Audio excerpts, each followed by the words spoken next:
पुण्यापासून जवळच असलेल्या खेड या तालुक्यातील आपला माणूस, खेड या तालुक्यातील कामाचा माणूस असं म्हणून ज्यांच्याकडे पाहिलं जातं ते म्हणजे अमोलदादा पवार. या भागाचा भावी आमदार म्हणून लोकांनी त्यांना संधी देण्याचे आता निश्चित केलेले आहे. माजी आमदार स्वर्गीय नारायणराव पवार यांच्या विचारांचा वारसा घेऊन ते या भागातील लोकांची सेवा करत आहेत. लोकांच्या मदतीसाठी वेळोवेळी पुढे येत आहेत. म्हणूनच लोकांनी आता त्यांनाच आमदार करण्याचा निर्धार केलेला आहे. शिवसेना प्रमुख उद्धवजी ठाकरे साहेब यांच्या नेतृत्वावर ते प्रेम करतात. सध्या त्यांनी या भागामध्ये शिवसेनेच्या नामफलकांचा कार्यक्रम घेण्याचे काम सध्या जोरात चालवलेलं आहे. या भागातील रस्त्याच्या प्रश्नासाठी त्यांनी पुढाकार घेतलेला आहे. या भागातील जास्तीत जास्त लोकांना फायदा व्हावा म्हणून त्यांचे प्रयत्न चालू आहेत. लोकांसाठी त्यांच्यात असलेली तळमळ पाहून लोकांमध्ये त्यांची लोकप्रियता दिवसेंदिवस वाढतच चाललेली आहे. म्हणून पंचायत समिती उपसभापती पदापासून सुरू झालेला हा त्यांचा राजकीय प्रवास आता लवकरच आमदारकीपर्यंत जाऊन पोहोचणार आहे. या भागातील लोकांच्या सर्वांगीण विकासासाठी सदैव पुढे असणारा नेता म्हणून त्यांची ओळख आहे आणि येणाऱ्या काळामध्ये तेच या भागाचे लोकप्रिय आमदार देखील असतील अशीच राजकीय परिस्थिती या भागामध्ये सध्या पाहायला मिळते आहे. म्हणून अशा या विशेष व्यक्तिमत्वाच्या अमोलदादा पवार यांच्या आजवरच्या जीवनकार्यावर प्रकाश टाकण्याकरिता त्यांच्याशी आमचे पुणे विभाग प्रतिनिधी गोविंद भारती यांनी साधलेला हा विशेष संवाद पहा न्यूज 1 महाराष्ट्र वाहिनीवर.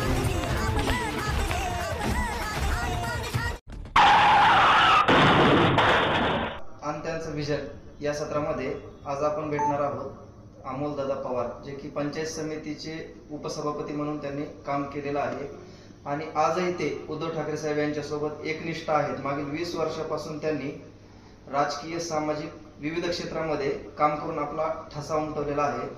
तर आपण अमोलदादा पवार यांच्याशी बातचीत करणार आहोत. दादा नमस्कार. नमस्कार. न्यूज 1 महाराष्ट्र चॅनलमध्ये आपलं स्वागत आहे. धन्यवाद. उत्कृष्ट नेता आणि त्यांचं विजन हे सत्र आमचं चालू असल्यामुळे आम्ही तुमच्याशी बातचीत करण्यासाठी आलेलो आहोत. आता सर्वात महत्त्वाचा प्रश्न विचारतो दादा, आपण राजकारणात कधीपासून आलात आणि राजकारणाची सुरुवात कशी करण्यात आलेली आहे? मी राजकारणामध्ये, तसं माझं कुटुंबच राजकारणामध्ये आहे. माझे वडील गुलाबराव पवार हे 1974 साली गावचे अतिशय तरुण वयामध्ये, म्हणजे त्यांच्या वयाच्या 24व्या वर्षी ते गावचे सरपंच झाले आणि सलग पुढची 25 वर्षे गावचे सरपंच म्हणून त्यांनी काम केलं. त्या काळामध्ये एक पदवीधर सरपंच होणं ही फार मोठी गोष्ट होती आणि वडिलांनी ते काम सरपंच म्हणून त्या ठिकाणी केलं. नंतरच्या काळामध्ये त्यांनी 1979 साली जिल्हा परिषद पंचायत समितीच्या निवडणुकामध्ये जिल्हा परिषदची निवडणूक लढवली. 84 साली बाजार समितीच्या स्वर्गीय आमदार नारायणराव पवारांच्या पॅनलमधून निवडणूक लढवून ते त्या ठिकाणी त्याच्यामध्ये निवडून आले आणि नंतर 92 साली एक पंचायत समितीची निवडणूक लढवली. मग कुटुंब पहिल्यापासूनच राजकारणामध्ये, समाजकारणामध्ये होतं. गावच्या जडणघडणीमध्ये वडिलांचं मोठं योगदान राहिलेलं आहे.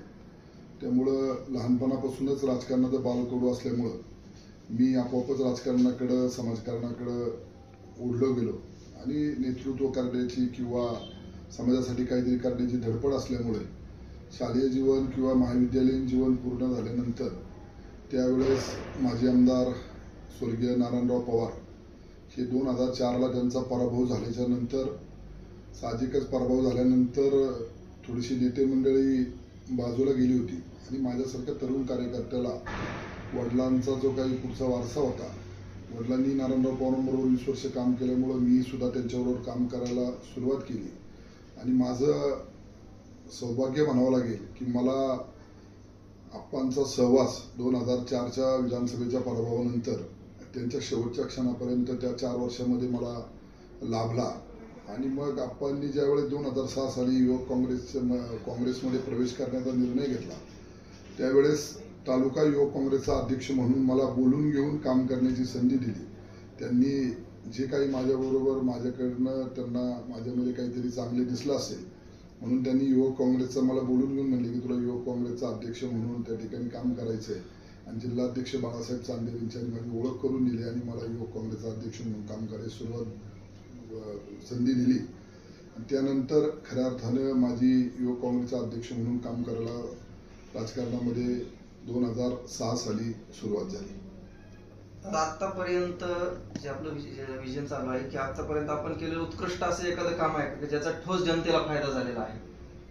तसं तर राजकारणाच्या सुरुवातीपासूनच स्वर्गीय नारायणराव पवारांनी जी शिकवण माझ्यासारख्या कार्यकर्त्याला दिलेली आहे की काम किती मोठं आहे किंवा काम किती आहे, कोणतं आहे, याच्यापेक्षा ते काम समाजाच्या किती उपयोगाचं आहे, समाजाला त्याचा काय फायदा होईल या दृष्टीनं काम केलं पाहिजे. आणि ती भूमिका घेऊनच राजकारणाच्या पहिल्या दिवसापासून त्या ठिकाणी काम करायला सुरुवात केली. आणि त्या प्रत्येक कामामध्ये म्हणजे माझा वाढदिवस असेल, वाढदिवस सुद्धा मी प्रत्येक वेळेस समाजाला काहीतरी आपण देणं लागतो या भूमिकेतून त्या ठिकाणी करत आलेलो आहे.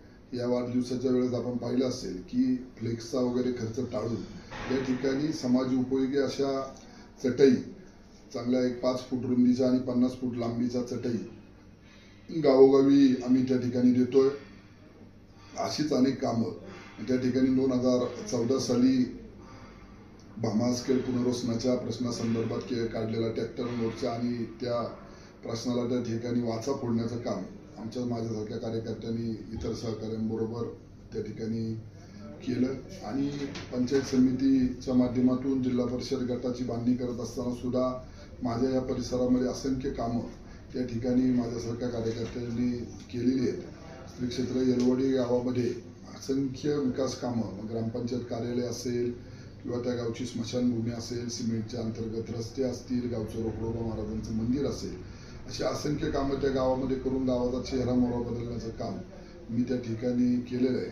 आणि समाजामध्ये मग वेगवेगळ्या स्पर्धांच्या माध्यमातून गावोगावी होणाऱ्या क्रिकेटच्या स्पर्धा असतील, गावच्या यात्रा जत्रेच्या निमित्ताने होणाऱ्या बैलगाडा स्पर्धा असतील, कुस्ती आखाडे असतील, अखंड हरिनाम सप्ताह असतील, या प्रत्येक कामामध्ये त्या ठिकाणी कार्यकर्त्यांना किंवा माझ्यापर्यंत येणाऱ्या प्रत्येक माणसाला मदत करण्याचं काम किंवा धर्मशाळेची अनेक बांधकाम असतील, या अशा अनेक कामांमध्ये इथून मागच्या काळात वैयक्तिक रीतीने मदत करण्याचं काम माझ्यासारख्या कार्यकर्त्यांनी केलेलं आहे. तर एक इमोशनल प्रश्न आहे की तुमचे आधारस्तंभ दिवंगत नेते नारायण आप्पा पवार यांच्या सहवासाबद्दल काय सांगाल? म्हणजे मी तर माझा असा एकही दिवस किंवा राजकारणातले एकही भाषण किंवा राजकारणातली एकही विषय घेतल्यानंतर आपणचं आठवण किंवा आपणचं नाव काढल्याशिवाय जात असेल असं नाही. त्याचं कारण असं आहे, सहवास जरी मला 2004 ते 2008 असा 3-4 वर्षाचाच लाभला, परंतु माझं कुटुंब, माझे वडील सलग 20 वर्ष स्वर्गीय आप्पांबरोबर त्या ठिकाणी प्रामाणिक राहिले आणि तोच वारसा त्यामुळे आप्पांच्या प्रत्येक गोष्टीचा माझ्यासारख्या कार्यकर्त्यावरती त्या ठिकाणी छाप पडलेली आहे.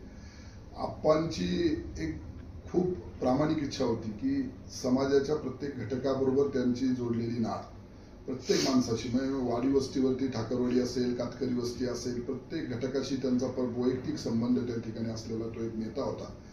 मी तर जाऊद्या, परंतु खेड तालुक्यातील आजही सर्वसामान्य माणूस भेटल्याच्या नंतर मला भेटल्यानंतर आप्पांची जाणीवपूर्वक लोक आठवण काढतात आणि म्हणतात की स्वर्गीय आप्पांसारखा आमदार होणे नाही. ही खरं तर त्यांच्या कामाची पावती राहिलेली आहे. एकच छोटंसं उदाहरण सांगतो की ज्या वेळेस आम्ही वडगाव घेणतवरनं कधी पुण्याला जायला निघालो तर त्या वडगाव घेणं आणि त्या परिसरामध्ये आळंदी आणि आळंदीमध्ये राहणारे वारकरी, शिक्षण संस्थेमध्ये शिक्षण घेणारे बरेचसे वारकरी त्या ठिकाणी मालुकरी मागून त्या ठिकाणी जगत असतात. तर त्यांच्यातला एखादा वारकरी ज्यावेळेस रस्त्याने चाललेला असेल तर आप्पा जाणीवपूर्वक गाडी थांबवणार आणि त्याला गाडीत घेणार आणि गाडीत घेऊन नुसतं आळंदीत नाही तर तुझी धर्मशाळा कुठे आहे त्या धर्मशाळेपर्यंत त्याला सोडणार. इतकं बारकाईने एखादी दशक्रिया झाल्याच्या नंतर जर गाडी घेऊन आप्पा गाडीत असतील आणि गाडी निघाली आणि दशक्रियेच्या वेळेस जर रस्त्याने लोक चाललेली असतील दशक्रिया उरकून तर आप्पा फार काळजी घेणार, ड्रायव्हरला सांगणारे गाडी सावकाश घे, लोक चाललेली, लोकांना त्रास होता कामा नये. सर्वसामान्य माणसाची प्रचंड काळजी घेणारा, सर्वसामान्य माणसावरती प्रचंड प्रेम करणारा नेता त्या ठिकाणी आप्पांच्या रूपाने होता. म्हणून आज त्यांच्या जाऊन त्यांना आज जवळजवळ 16 वर्षे झाली, परंतु 16 वर्षांनंतर सुद्धा माझ्यासारख्या कार्यकर्त्याला आणि माझ्यासारखे असंख्य सर्वसामान्य कार्यकर्ते आहेत गाव पातळीवरती की ज्यांना स्वर्गीय आप्पांचं स्मरण, स्वर्गीय आप्पांची आठवण त्या ठिकाणी वारंवार सातत्याने होत असते. दादा, एक महत्वाचा प्रश्न विचारतो. स्वर्गीय नारायण आप्पांचं राजकारण आणि आत्ताचं खेड मतदारसंघाचं राजकारण यामध्ये काय फरक पडतो का तुम्हाला? आप्पांनी त्यांच्या 20 वर्षाच्या राजकारणामध्ये म्हणजे आम्हाला काही प्रमाणात पाहायला मिळालं किंवा काही ऐकण्यात मिळालं, जे जे काम केलं तिथं कुठेही मीपणा त्या कामामध्ये ठेवला नाही. आणि आताच्या राजकारणामध्ये किंवा आताच्या लोकप्रतिनिधींमध्ये असलेला मीपणा, मीच करतोय आणि मीच करू शकतो, हे जे आहे ते कुठंतरी त्यावेळेस आप्पांमध्ये पाहायला मिळत नव्हतं. आप्पांनी म्हणजे आम्ही नेहमी सांगतो की स्वर्गीय सहकारमर्षी आप्पासाहेब सातकरांनी बाजार समितीसारखी संस्था सुरू केली, परंतु तिचा लावलेल्या रोपट्याचं वटवृक्ष करण्याचं काम हे स्वर्गीय नारायणराव पवारांनी केलं. परंतु कुठेही स्वतःचा मीपणा त्या ठिकाणी नव्हता. या तालुक्यामध्ये 1-2 नव्हे तर प्रचंड मोठ्या प्रमाणामध्ये जवळजवळ 54 ते 56 माध्यमिक विद्यालयांच्या शिक्षण संस्था त्या ठिकाणी गावोगावी तिथल्या स्थानिक लोकांना विना अनुदानित संस्था काढून दिल्या, त्याच्या परवानगी आणून दिल्या, परंतु कुठेही स्वतःचं नाव त्यांनी त्या संस्थेवरती लावलं नाही. स्वतःच्या गावामध्ये जी शिक्षण संस्था शरदचंद्रजी आदरणीय नेते शरदचंद्रजी पवार साहेबांच्या नावाने त्यांनी त्या ठिकाणी काढली, तिच्यावरती स्वतःचं नाव तिथं पुढं त्यांनी लावलं नाही. असा एक निष्कलंक असा तो नेता होता. आणि आत्ताच्या राजकारणामध्ये मी कसा मोठा होईल आणि मला कसं काही मिळेल आणि जो काही मीपणा आहे आणि मीच करू शकतो आणि या तालुक्याचा मी कुणीतरी एक राजा आहे, अशा पद्धतीचं जे काही राजकारण आहे ते स्वर्गीय आप्पांच्या राजकारणामध्ये नव्हतं. हा फरक या आत्ताच्या आणि त्यावेळेच्या राजकारणामध्ये. आता एक आणखी महत्वाचा एक प्रश्न आहे. आता तुम्ही जे उदाहरणामध्ये ज्येष्ठ नागरिकांसाठी जे करता, आता तुम्ही मागील काही दिवसामध्ये तुम्ही छत्र्या वाटप केलं व्यापाऱ्यांना, जे की त्यांना पावसाचा त्रास होऊ नये. तुम्ही आता सांगितलं की तुम्ही मागे चटया वाटप केल्या, मोठ्या साईजच्या जे काय असतील ते चटया वाटप केल्या. याच्यामधून काय ऊर्जा मिळते काय तुम्हाला?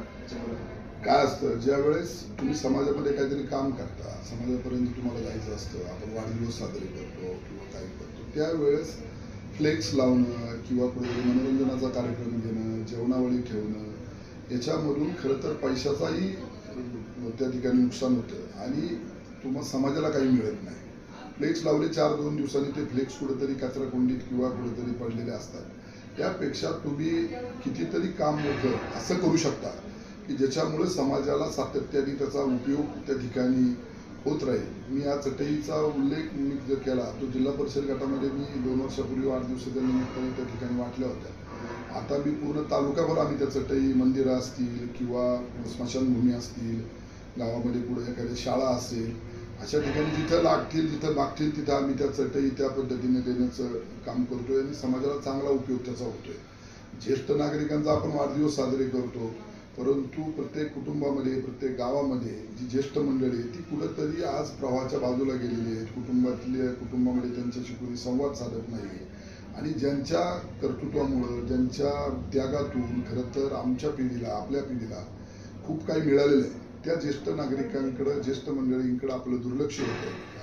म्हणून त्यांच्याशी संवाद साधणं, त्यांच्याशी बोलणं आणि त्यांना आपण काहीतरी देणं लागतंय. छत्री वगैरे हेच माध्यम आहे, परंतु आपण त्यांच्याशी संवाद साधणं, त्यांचा सन्मान करणं, त्यांनी जे काही त्यागातून त्यांच्या खरं तर आज जमीन जुमला गाडी घरं हे सगळं उभं राहिले, आपली गावची गाव बैठक उभी राहिली, गावची मंदिरं उभी राहिली, हे सगळं त्या मंडळींच्या त्यागातून त्यांच्या कामातून उभं राहिले. मग त्यांना कुठेतरी मान सन्मान त्यांचा करावा हा त्याच्या मागचा उद्देश आहे आणि तो केल्यानंतर त्या लोकांच्या चेहऱ्यावरचा आनंद पाहून खरं तर पुढचं काम करण्याची ऊर्जा नक्कीच मिळत असते. आज जो येरवाडी इथे कार्यक्रम होणार आहे, शिवसेना शाखेचा नामकरण सोहळा असेल किंवा ज्येष्ठ नागरिकांचा सन्मान सोहळा असेल, तर तो ज्येष्ठ नागरिकांचा सन्मान सोहळा कशा निमित्त ठेवलेला आहे तुम्ही? काय की ज्या संघटनेमध्ये ज्या पक्षामध्ये आपण काम करतो ते पक्ष हा गावागावात वाडीवस्तीवरती जावा, पोचावा, तिथं आपले कार्यकर्ते तयार होईल, संघटना वाढावी, प्रत्येक कार्यकर्त्याची इच्छा असते. तीच इच्छा आमच्या सगळ्या पदाधिकाऱ्यांची आहे. आणि शिवसेना पक्ष हा वर्षानुवर्ष मागची 35-40 वर्ष या तालुक्यामध्ये गावागावात वाडीवस्तीवरती पोचलेलाच आहे. परंतु आमचे पक्षप्रमुख आदरणीय उद्धवसाहेब ठाकरे यांनी मध्ये संपूर्ण महाराष्ट्रातील शिवसैनिकांना एक आव्हान केलं की गावागावामध्ये आपल्या नामफलक लागले पाहिजे, पाट्या लागल्या पाहिजेत. त्या उद्देशाने आमच्याही तालुक्यामध्ये जिल्हा प्रमुख अशोकराव खांडेपारा, तालुका प्रमुख रामदासाबा धनवटे, उपजिल्हा प्रमुख शिवाजीराव वळपे, विजयाताई शिंदे या सगळ्या नेते मंडळींच्या मार्गदर्शनाखाली गावोगावी नामफलक लावण्याचा काम त्या ठिकाणी कार्यक्रम सुरू आहे. मग त्याला जोड म्हणून उद्घाटन शाखेचे आणि आशीर्वाद ज्येष्ठांचे हा कार्यक्रम आमच्या सगळ्या सहकाऱ्यांनी त्या ठिकाणी तयार केलेला आहे की उद्घाटन शाखेचे आणि आशीर्वाद ज्येष्ठांचे शाखेचं उद्घाटन करत असताना ज्येष्ठ मंडळींचे आपल्याला आशीर्वाद मिळावे या उद्देशाने आपण तो कार्यक्रम घेतोय। त्या ठिकाणी शाखेच्या उद्घाटनाच्या ठिकाणीच त्या गावातील ज्या गावामध्ये शाखेचं उद्घाटन असेल त्या गावातील सर्व ज्येष्ठ मंडळींना त्या ठिकाणी त्यांचा फेटा बांधून त्या ठिकाणी त्यांना एक प्रमाणपत्र आणि भेट म्हणून एक छत्री देऊन त्या ठिकाणी त्यांचा सन्मान त्या ठिकाणी प्रत्येक गावामध्ये आज केला जाणार आहे। आज येलवाडीमधून आम्ही त्या कार्यक्रमाचा शुभारंभ आमचे पक्षाचे उपनेते आमदार माजी मंत्री संपर्क प्रमुख सचिनभाऊ अय्यर यांच्या शुभ हस्ते श्री क्षेत्र येलवाडी गाव ज्या गावाला एक ऐतिहासिक आणि आध्यात्मिक परंपरा आहे। जगद्गुरू तुकाराम महाराजांच्या कन्या संत भागीरथी माता यांचं ते सासर महाराजांच्या 14 टाळकऱ्यापैकी एक असलेले मालोजीराजे गाडे यांच्या गाडे परिवारामध्ये संत भागीरथी माता आल्याच्या नंतर त्या गावाला एक वैभव प्राप्त झालेले आहे। त्या गावाला एक आध्यात्मिक विचारांचा वारसा त्या गावाला त्या ठिकाणी आहे। अशा एका गावातून आम्ही या कार्यक्रमाचा शुभारंभ उद्घाटन शाखेचे आणि आशीर्वाद ज्येष्ठांचे या कार्यक्रमाचा शुभारंभ त्या ठिकाणी आज करतोय। दादा तुम्ही खेड तालुक्याचे नेते आहात, इथपर्यंत ठीक होतं, पण आता तुमचा मुंबईमध्ये सन्मान झाला 7 बांगला परिसरामध्ये, त्याबद्दल काय सांगतो? नाही, 7 बांगला या ठिकाणी सन्मान नाही म्हणता यायचं, परंतु आपल्या पश्चिम भागातील खेड तालुक्याचा जो पश्चिम भाग आहे या पश्चिम भागातील असंख्य आमचे बांधव या ठिकाणी नोकरी व्यवसायाच्या निमित्ताने अंधेरी 7 बांगला या ठिकाणी मुंबईला त्या ठिकाणी उद्योग व्यवसायाच्या निमित्ताने त्या ठिकाणी आहे आणि त्यामुळं मग त्या आमच्या सगळ्या बांधवांना वेगवेगळ्या कार्यक्रमांच्या माध्यमातून आम्ही सगळीच नेते मंडळी वरच्यावर गाठीभेटी घ्यायला जात असतो। मग तिथला अखंड हरिनाम सप्ताह असेल किंवा गणपतीच्या गणेशोत्सवामध्ये असेल त्या निमित्ताने जात असतो। याही वर्षी गणेशोत्सवाच्या निमित्ताने सार्वजनिक गणेशोत्सवांना तिथल्या मंडळांना भेटी देण्याबरोबरच आमचे जे काही सहकारी आहेत त्यांच्या घरगुती वैयक्तिक घरी जाऊन त्यांच्या गणपती बाप्पाचं दर्शन घेऊन बरेचशा आमच्या सहकाऱ्यांना भेटण्याचं नियोजन त्या ठिकाणी आम्ही केलं होतं। आपण जिव्हाळ्याच्या प्रश्नाकडे जातात, जो चाकण तळेगाव शिक्रापूर हा जो महामार्ग आहे त्याच्यावर जे कायमस्वरूपी अपघात होणे किंवा ट्रॅफिकची समस्या आहे, आता लेटेस्ट मध्ये तुम्ही हंडे साहेबांना भेटलात, रणजित हंडे साहेबांना, त्याच्याबद्दल काय चर्चा काय झाली आणि ते ठोस आश्वासन काय दिले आहे का?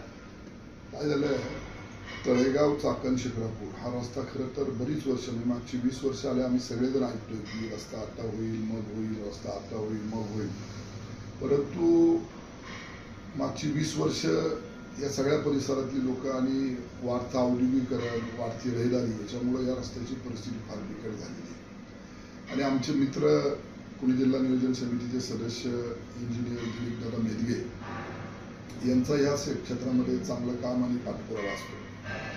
केंद्रीय मंत्री नितीन गडकरी साहेबांचे त्यांचे वैयक्तिक असलेले संबंध यामुळं राष्ट्रीय महामार्गाच्या पुणे नाशिक राष्ट्रीय महामार्गावरती त्यांची त्या ठिकाणी कोऑर्डिनेटर म्हणून गडकरी साहेबांनी नेमणूक केलेली आहे। तर त्यांच्या माध्यमातून MSIDCचे CEO रणजित हांडे साहेब आणि राष्ट्रीय महामार्गाचे त्या ठिकाणी अभियंता शेलार साहेब यांची भेट नुकतीच मेदगे साहेबांबरोबर जाऊन त्या ठिकाणी घेतली आणि त्यानंतर त्या चर्चेतून असं कळालं की हा जो काही रस्ता आहे हा राष्ट्रीय महामार्ग जरी झाला असला तरी MSIDC म्हणून जे शासनाने नवीन प्राधिकरण स्थापन केलेलं आहे तो ते रस्ता करू इच्छिते। त्यांनी तसं पत्र राष्ट्रीय महामार्गाला दिलं, राष्ट्रीय महामार्गाने त्यांना पत्र दिले की तुम्ही रस्ता करा। रणजित हांडे ज्याचे CEO आहे त्या प्राधिकरणाने तो रस्ता करण्याची तयारी दाखवली आणि राष्ट्रीय महामार्गाच्या लोकांनी सुद्धा त्यांना ते पत्र दिलं, परंतु त्यांच्यामध्ये एक MOU करणे गरजेचं आहे। तो MOU झाला नव्हता, त्यामुळं ते रणजित हांडे साहेबांचं म्हणणं आलं की आम्हाला त्याचं टेंडर करता येत नाही, जुन्या DPR प्रमाणेच आम्ही ते टेंडर करू आणि लवकर म्हणजे प्रक्रिया पूर्ण होईल, परंतु ते MOU झाला पाहिजे म्हणून लवकर तुम्ही जरा सगळ्यांनी पाठपुरावा करा म्हणून आम्ही मध्ये दरम्यानच्या काळात मी आणि चाकण परिसरातील आमची बरीच नेते मंडळी त्याच्यामध्ये शिवाजीराव वरपे असतील, आमचे प्रकाश भाऊ खराबे असतील, कुणालकड, आमचे बरेचसे म्हणजे प्रतीक जाधव अशी बरेच आमची तरुण मंडळी आम्ही दिल्लीला त्या ठिकाणी दिलीप मेदगे साहेबांच्या बरोबरीनं त्या ठिकाणी गडकरी साहेबांची भेट घेतली की बाबा तो एकतर MOU करा आणि तो रस्ता MSIDCला करण्याचा त्या ठिकाणी रस्ता मोकळा होईल, अन्यथा तो रस्ता आपणच म्हणजे राष्ट्रीय महामार्गानेच करावा, नॅशनल हायवेवाल्यांनीच करावा केंद्रीय मंत्री नितीन गडकरी साहेबांच्या डिपार्टमेंटने अशी विनंती त्यांना केली आता त्याच्यावरती त्या ठिकाणी ते प्रक्रिया थांबलेली आहे. परंतु आमची मागणी हीच आहे की राष्ट्रीय महामार्गाने तो रस्ता करावा, अन्यथा आपण कराल आपल्याला करण्याच्या अडचणी असतील तर आपण तो लवकरात लवकर MOU करून MSIDC हे जे काही नवीन प्राधिकरण झालेले आहे त्यांच्याकडे तो रस्ता देऊन त्या ठिकाणी लवकरात लवकर त्या रस्त्याचं काम पूर्ण व्हावं. आता काय झालं दादा, मागील एक महिनाभराच्या कालावधीमध्ये चाकणमध्ये अतिक्रमण काढण्यात आली. अतिक्रमण काढत असताना 22.5 मीटरचा त्यांचा जो काही क्रेट एरिया होता त्याच्या पुढे अतिक्रमण काढले. बऱ्याच छोट्या छोट्या व्यावसायिकावर अन्याय झाला. त्याबद्दल काय तुम्ही आवाज उठवणार आहात का? काय आहे, पुणे नाशिक हायवे जो आहे तो 45 मीटर, पूर्ण 45 मीटर म्हणजे सेंटर पासून 22.5 एक बाजूला आणि 22.5 एक बाजूला असा रस्ता ऑलरेडी नॅशनल हायवेवाल्यांचा त्याच्याकडे त्यांची ताबा आहे. त्याच्यापेक्षा त्यांनी अधिकचा अतिक्रमण काढणार नाहीत. ते 22.5च त्यांचं ते अतिक्रमणचं त्यांची मर्यादा आहे. 22.5 मीटर हे त्यांच्या मालकीचाच रस्ता आहे, त्यामुळे तो तेवढा त्याच्यात जर कोणी अतिक्रमण केलं असेल तर ते त्यांनी काढलेले आहे. आणि चाकण तळेगाव शिक्रापूर हा रस्ता 22 मीटर त्यांचा आहे. 11 मीटर सेंटरपासून इकडं आणि 11 मीटर तिकडं असं ते अतिक्रमण त्यांनी काढून रस्ता मोकळा करण्याचा त्या ठिकाणी प्रयत्न केला. आणि याच्या अतिरिक्त जर त्यांनी उद्या काही भूसंपादन करण्याचा निर्णय घेतला तर त्याचा मोबदला त्यांना द्यावा लागेल. अन्यथा हाय या रस्त्यात जो काय आहे पुणे नाशिक हायवे 45 मीटर आणि तळेगाव चाकण रोड 22 मीटर याच्यामध्ये आपल्या लोकांनी कुणी अतिक्रमण असतील तर ती करू नयेत. उलटा जास्तीत जास्त रस्ता त्या ठिकाणी तो 45 मीटर आणि हा 22 मीटरचा असे दोन्ही रस्ते जर मोकळे राहिले आणि दोन्ही रस्त्यांचं जर 45 मीटर आणि इकडे 22 मीटरचं पूर्ण डांबरीकरण झालं तरी सुद्धा रस्त्याच्या त्या वाहतुकीच्या प्रश्नातून आपल्याला बराचसा त्या ठिकाणी दिलासा मिळेल. मागील 2 वर्षापासून आपण ऐकतोय दादा की निविदा निघाल्यात, लागलीच कामाला सुरुवात होणार आहे. काय अफवा होत्या की खरंच होतं हे? नाही, आता काय आहे त्याच्यामध्ये त्या वेळेच्या लोकप्रतिनिधी मग खासदार असतील, आमदार असतील, त्यांनी वेळोवेळी पाठपुरावा करून त्या गोष्टींचा खरं तर पाठपुरावा लवकर करून ती कामं मार्गी लावायला पाहिजे होती. परंतु त्या प्रमाणामध्ये पाठपुरावा नॅशनल हायवेवाल्यांकडनं इथले स्थानिक आमदार असतील किंवा तत्कालीन खासदार असतील यांनी केला नसेल. परंतु डॉक्टर अमोल कोल्हे यांनी मागच्या 5 वर्षांमध्ये चांगला पाठपुरावा करून पुणे नाशिक हायवेचा एलिव्हेटेड कॉरिडॉरचा जो रस्ता आहे त्याच्यामध्ये आमचे मित्र दिलीप यांनी चांगला पाठपुरावा केला आणि त्या रस्त्याच्या कामाला आता त्या ठिकाणी मंजुरी मिळालेली आहे. पुढच्या 4-6 महिन्यामध्ये त्याची निविदा होऊन ते काम मार्गी लागेल असं एकंदरीत चित्र आहे. परंतु तळेगाव चाकण रस्ता जो आहे शिक्रापूर हा रस्ता मागच्या 20 वर्षापासून त्याचा DPR मध्ये राष्ट्रीय महामार्गावाल्यांनी त्याचा प्लॅन तयार केला. तो सुद्धा खाली 4 लेन आणि वर एलिव्हेटेड 4 लेन असा तो 8 लेनचा रस्ता त्या ठिकाणी त्याचा प्लॅन तयार आहे. परंतु त्याचा नक्की करायचा कोणी, राष्ट्रीय महामार्गावरही करणार की MSIDC करणार, अजूनही त्याच्यामध्ये ते भिजत कोंबडे पडलेलं आहे. तर माझी सगळ्यात लोकप्रतिनिधींना विनंती आहे की आता निवडणुकामध्ये आपण येऊन वेगवेगळे आश्वासनं देणार, कोट्यवधी रुपयाची कामं आपली केली किंवा काय अशा गप्पा वल्गना करणार, त्यापेक्षा हाय या चालू परिस्थितीवरती जी वस्तुस्थिती आहे ती डोळ्यासमोर ठेवून त्याच्यावरती मार्ग काढून ह्या रस्त्यांचे प्रश्न, वाहतुकीचे प्रश्न सोडवायचे ही या निमित्ताने विनंती आहे. सर परत एकदा तुमच्या पर्सनल विषयाकडे येतो. अतिशय एक महत्वाचा प्रश्न आहे दादा. बरेचसे छोटे मोठे नेते मंडळी पक्ष सोडून गेले आणि आता सत्तेत गेले म्हणून आपण आपल्या भाषेमध्ये, पण असं तुम्हाला कधी का नाही वाटलं दादा की आपण हे सत्तेत जाऊ किंवा आपण ही एक सत्तेच्या मागे जाऊन आपण एक शिंदे गटामध्ये जाऊ, असं तुम्हाला का नाही वाटलं? तुम्ही आहे त्याच ठिकाणी काय आहात? मी तसं तर आमच्या सरकारचा राजकीय जन्मच हा विरोधामध्ये नाही. खेड तालुक्यातल्या राजकारणामध्ये नारायणराव पवार यांचा पराभव झाल्यानंतर मागची 20 वर्ष आम्ही इथे विरोधातच राजकारण करतोय, समाजकारण करतोय. त्यामुळे सत्तेचा काय असा आम्हाला मोह किंवा सत्तेत गेलेच पाहिजे असं काही नाही. परंतु मी ज्यावेळी 2 वर्षापूर्वी शिवसेना उद्धव बाळासाहेब ठाकरे पक्षामध्ये प्रवेश केला त्यावेळेस शिवसेनेचे 2 भाग झाले होते आणि शिवसेनेमधून त्या ठिकाणी एकनाथ शिंदे कुठून ते त्या ठिकाणी मुख्यमंत्री झाले होते आणि त्यानंतर महिन्याभराने मी शिवसेना पक्षामध्ये प्रवेश करण्याचा मी आणि माझ्या सगळ्या सहकार्याने निर्णय घेतला. त्याचं कारण असं आहे की या राज्याचे माजी मुख्यमंत्री, पक्षप्रमुख, कुटुंबप्रमुख उद्धवसाहेब ठाकरे यांच्यावरती अन्याय झाल्याची भावना जशी महाराष्ट्रातल्या सर्वसामान्य जनतेमध्ये, मतदारामध्ये होती तीच माझ्यासारख्या कार्यकर्त्याच्या मनामध्ये ती भावना निर्माण झाली की कुठेतरी उद्धव साहेबांवरती या ठिकाणी या लोकांनी त्यांच्याशी गद्दारी केलेली आहे, त्यांच्यावरती अन्याय झाला. आणि मग त्यावेळेस त्या माणसाच्या मागे आपण काही, आम्ही एवढे मोठे कार्यकर्ते नाही, परंतु एक कार्यकर्ता म्हणून माझ्यातल्या जो काही माझ्यातला आत्मसन्मान आहे तो मला त्या ठिकाणी पेटून उठवलं की आपण उद्धव साहेबांना त्या ठिकाणी त्या पक्षामध्ये जाऊन त्या पक्षाचा एक घटक म्हणून त्या ठिकाणी त्यांना सहकार्य करण्याचं, त्यांच्या मागे उभं राहण्याचे काम आपण केलं पाहिजे. आणि त्या भूमिकेतून मी आणि माझ्या कार्यकर्त्यांनी त्या ठिकाणी शिवसेना पक्षामध्ये प्रवेश करून मागची 2 वर्ष आम्ही सगळे कार्यकर्ते आमच्या सगळ्या ज्येष्ठ मंडळींना, नेते मंडळींना त्या ठिकाणी बरोबर घेऊन शिवसेना पक्षाचं प्रामाणिकपणे काम करतो. मागील विधानसभेला दादा तुमच्यासोबत झालेला किस्सा मागच्या विधानसभेला असं काही माझ्या बाबतीत काय घडलं नाही, परंतु मागच्या विधानसभेला तुम्ही असो किंवा तुमचा पक्ष असो, मी त्यावेळेस काँग्रेसमध्ये होतो, परंतु काँग्रेसची इथं फारशी ताकद असल्यामुळं हा मतदारसंघ मी राष्ट्रवादीला राहिलेला आहे. आणि आम्ही जरी काँग्रेस आणि राष्ट्रवादीची आघाडी होती तरी मी कधी काँग्रेसच्या माध्यमातून राष्ट्रवादी काँग्रेस पक्षाचं काम केलं नाही. त्याचं कारण असं आहे की इथल्या तत्कालीन लोकप्रतिनिधींशी, इथल्या नेत्यांशी आमचं कधी जमलं नाही आणि त्याच्यामुळं इथं कधी आम्ही तो आघाडी धर्म पाळला नाही. आम्ही नेहमीच त्या ठिकाणी महाविकास आघाडी, त्यावेळेस महाविकास आघाडी नव्हती परंतु काँग्रेस राष्ट्रवादीची आघाडी होती आणि त्या आघाडीच्या विरोधामध्ये जो कोणी उमेदवार असेल मग तो लोकसभेला त्या ठिकाणी असेल शिवाजीदादा आढळराव पाटलांच्या माध्यमातून किंवा विधानसभेला असेल, आम्ही त्या वेळेस इथं आमची भूमिका, आम्ही या तालुक्याचे एक कार्यकर्ते, या तालुक्यातल्या सर्वसामान्य माणसाचा एक विचार घेऊन आम्ही त्या ठिकाणी ते काम त्या ठिकाणी नेहमीच या ठिकाणी प्रत्येक निवडणुकीमध्ये बजावत आलेलो आहे. दादा जर पक्षानं संधी दिली आगामी विधानसभेला तर मैदान गाजवणार? 100% पक्षाने संधी मी पक्षाकडे त्या ठिकाणी उमेदवारी, संभाव्य उमेदवार म्हणून माझ्याकडे लोकही पाहत आहेत आणि नक्कीच पक्ष मला त्या ठिकाणी उमेदवारी देऊन या ठिकाणी निवडणूक लढण्याची संधी देईल याची मला खात्री आहे. आणि पक्षाने संधी दिल्याच्या नंतर निवडणूक गाजवणार का, तर शेवटी मी सुद्धा पवार आहे आणि 2004ला स्वर्गीय नारायणराव पवारांचा झालेला पराभव हा जसा माझ्या जिवारी लागलेला आहे तसा असंख्य नारायणराव बाप्पांना मानणाऱ्या कार्यकर्त्यांच्या सुद्धा जिवारी लागलेला आहे. आणि मग कुठंतरी त्या मोठ्या पवारांच्या, स्वर्गीय आप्पांच्या पराभवाचा वचपा काढण्यासाठी एका माझ्यासारख्याच कार्यकर्त्याच्या पवाराच्या माध्यमातून त्या ठिकाणी तालुक्यातली जनता त्याचा वचपा काढेल.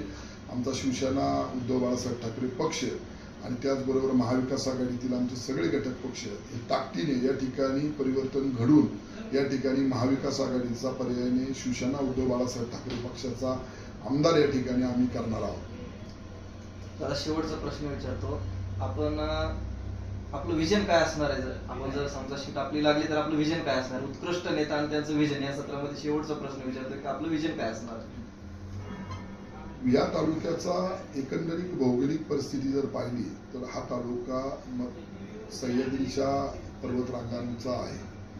इथं 3 नद्या या तालुक्यातून, 3-4 नद्या, 3 मोठ्या नद्या आणि बारक्या 2 नद्या अशा या तालुक्यात आहेत.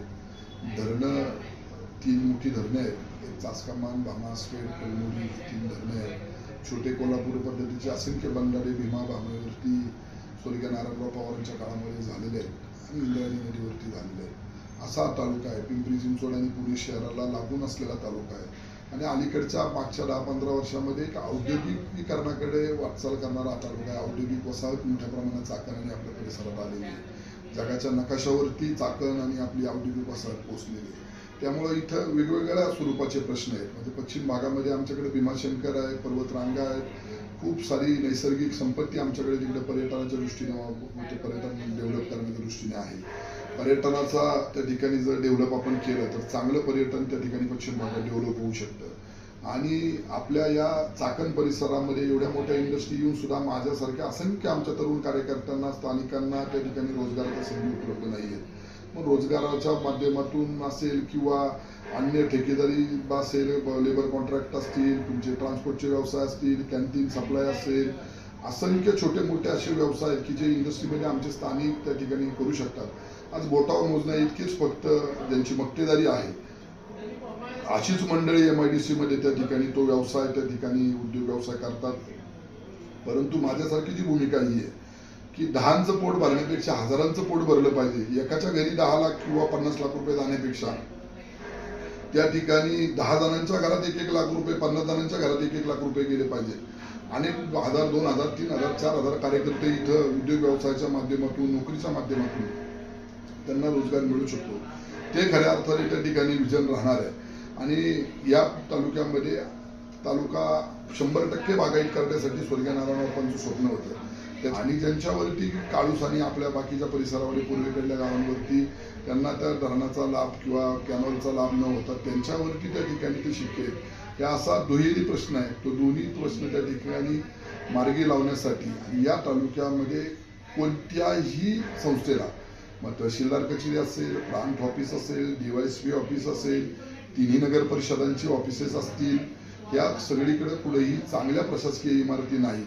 त्या सगळ्या संस्थांना एक चांगल्या अद्ययावत प्रशासकीय इमारती उभ्या करणं किंवा आरोग्याच्या बाबतीमध्ये आज त्या ठिकाणी चाकण आणि आपल्या सगळ्या परिस्थितीत इतकं मोठं नागरीकरण वाढलंय, सुसज्ज असा एक सरकारी मोठा दवाखाना उभं करणं जे इतर तालुक्यांमध्ये होतंय, अशा आरोग्याच्या संदर्भात असतील किंवा या ठिकाणी इंजिनिअरिंगच्या सुविधा नाही आहेत शिक्षणाच्या मुलांना, तर इंजिनिअरिंग कॉलेज शासनाच्या माध्यमातून उभं करणं, अशी शिक्षण, आरोग्य किंवा शेतीच्या पाण्याचा प्रश्न असेल आणि सर्वात महत्त्वाचं पर्यटन आणि या तालुक्यातल्या स्थानिकांचा रोजगार, या प्रश्नावरती पुढच्या काळामध्ये माझ्यासारख्या कार्यकर्त्याला संधी मिळाल्यानंतर 100% त्या ठिकाणी या तालुक्याला न्याय त्या ठिकाणी माझ्या माध्यमातून मी देईल, हीच आपल्या माध्यमातून मी आपल्याला आश्वासित करतो.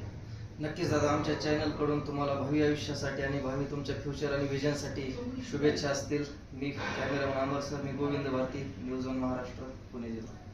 धन्यवाद.